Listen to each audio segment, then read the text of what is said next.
ساری تعریف عالمین کے رب کے لیے ہے، میں ستم دیدہ سہی مگر تعریف تیرے لیے، میرا گھر تباہ سہی مگر ہم تیرے لیے، میرا خاندان کشتہ راہ وفا سہی مگر بندگی تیرے لیے، اور درود و سلام میرے نانا پر۔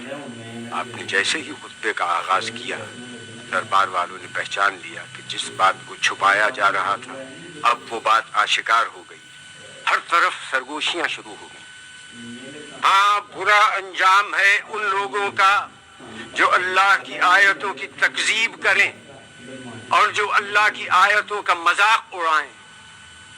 کیوں یزید، تو نے اللہ کے قول کو بھلا دیا؟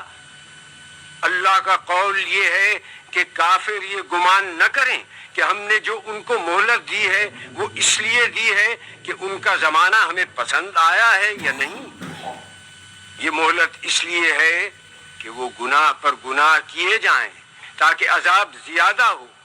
کیا یزید تو گمان کرتا ہے کہ یہ ملک ہے نہیں، یہ مہلت ہے؟ کیا تو یہ سمجھتا ہے کہ تیری یہ حکومت ہے، تیرا اقتدار ہے اور ہمارے لیے کوئی راہ نہیں، اور تو نے ہم کو در بدر پھرا کر اپنے جبروت کا اعلان کیا؟ یہ غلط ہے۔ ہاں یزید، ایسا ہوا کہ ہم شہر بشہر پھرائے گئے، ہم کو لوگوں نے دیکھا کہ ہمارے سروں پر چادریں نہیں تھی، یہ سچ ہے، مگر تم سے اور کیا توقع ہوتی جس کا گوشت پوست اگا ہے شہیدوں کے لہو کو پی کر؟ اور تو کیوں جلدی نہ کرتا ہماری شہادت پر؟ کیونکہ تیری نگاہ بغض، نگاہ عداوت ہمارے گھرانے پر لگی ہوئی تھی۔ کس کا لشکر کمزور ہے یہ تو جان لے گا۔ میں دیکھ رہی ہوں کہ تو میرے خطبے کو روکنا چاہتا ہے، تو کسی اور کام میں مصروف ہے۔ ہاں، اب جتنی تجھ میں ہمت ہے ستم اور کر لے۔ یزید، تو ہم کو ڈراتا ہے؟ اس کی قسم جس نے ہمارے گھرانے میں نبوت دی، اس کی قسم جس نے ہم کو کتاب سے سرفراز کیا، تو ہمارے مقصد کو پا نہ سکا، اب تو ہمارے ذکر کو قیامت تک نہ مٹا سکے گا۔ تو یہ نہ بتلا سکے گا کہ آل محمد کس غرض کے لیے قربانی دے رہے تھے۔ اب تیری رائے میں فتور آ چکا ہے، تیرے دن گنتی کے رہ گئے، اب تیرا مجمع منتشر ہونے والا ہے۔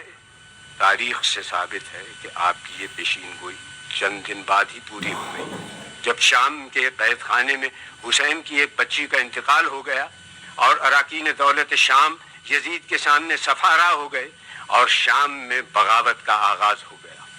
میں دعا کرتی ہوں اللہ سے کہ جس نے ہم کو سعادت و شہادت عطا کی، اسی طرح سے ہم کو وراثت ارضی نصیب ہو، اسی طرح سے ہم کو خلافت ارضی بھی ملے، اور اسی طرح سے ہم اس کی بندگی میں کامیاب رہے۔